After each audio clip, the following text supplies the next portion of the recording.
Just 81 miles off the coast of China lies an island nation called Taiwan. For multiple generations, Taiwan has often been a headline in world news. According to China, there is no nation of Taiwan, only a breakaway province. But according to Taiwan, they are not subject to rule by China. In fact, Taiwan feels that they are the real China. This has now continued for almost 75 years. Some experts believe that the tensions between the two countries are at their highest peak ever. But how did this situation come to be? In this episode of 5-Minute Facts, we'll take a brief look at the events that led to the current state of affairs that could plunge the world into a broad conflict with lasting ramifications.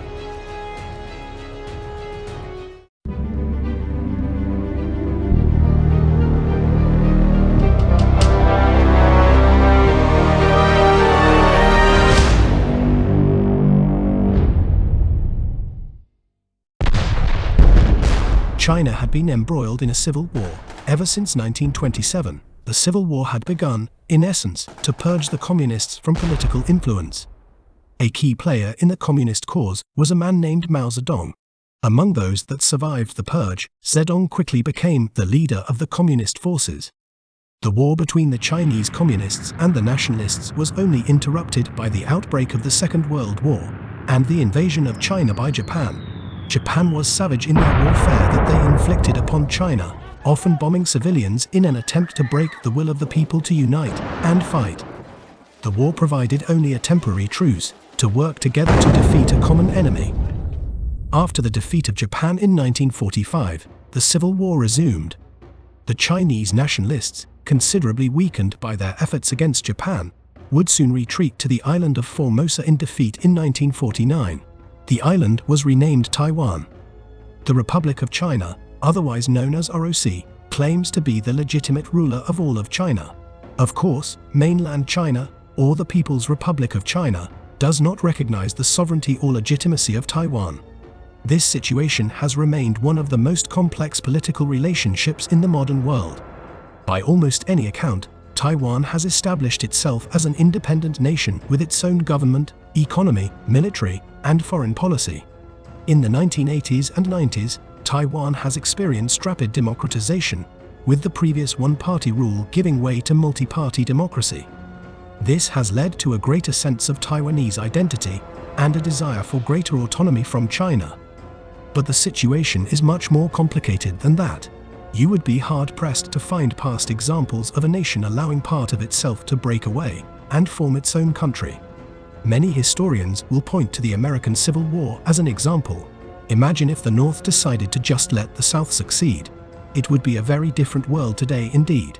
For several decades, the People's Republic of China and Taiwan both claimed to be the legitimate ruler of all of China.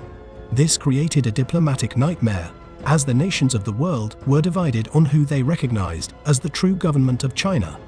In the early 1970s, under President Nixon, the US developed a desire to improve relations with the People's Republic of China.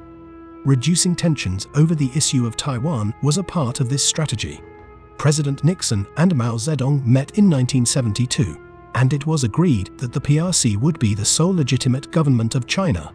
Other countries would follow this lead, and soon, most would cut diplomatic ties with Taiwan. This was the beginning of the One China policy, and would be an ongoing source of tension between China and Taiwan. To complicate matters further, the US created the Taiwan Relations Act of 1979, in which the US pledged to provide Taiwan with weapons and defensive services should any foreign power attempt to threaten the security, social, or economic system of Taiwan. The delicate balancing act in foreign policy can be realized with the fact that although the US recognizes only the PRC as the government of China, it is also obligated to defend part of it, namely Taiwan, even from China itself. This has historically been done with a strong military presence in the area. China is kept guessing whether or not the US would come to the defense of Taiwan should China attempt to invade, and this ambiguity is maintained on purpose. Depending on exactly how you look at it, it is either a beautiful, intricate diplomatic masterpiece, or a hot mess in foreign relations. But why are tensions so high now, after so many decades of relative calm? There is little doubt that China is a growing world power.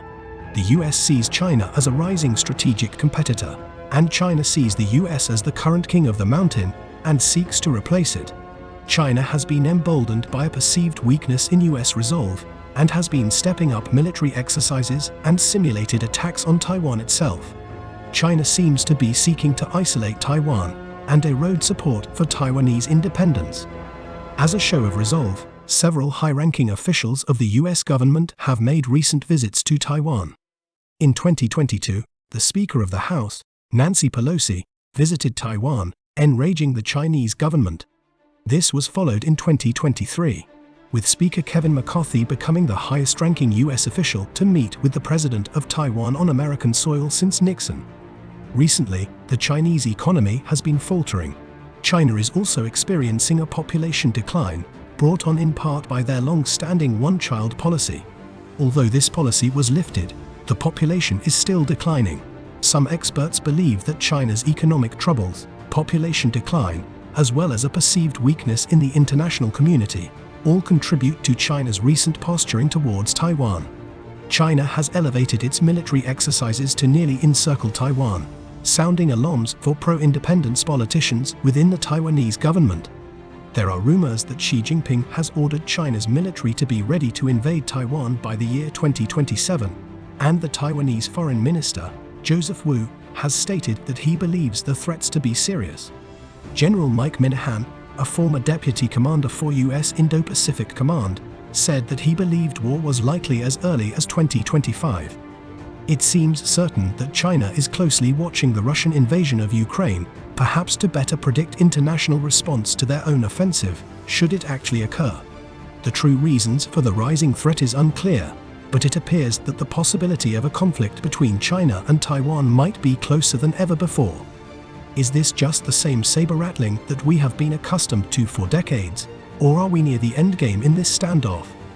Will diplomacy keep the peace, or are the nations of the world growing ever closer to another world war? We can only hope that cooler heads prevail, as the fallout from such a conflict would be truly global indeed.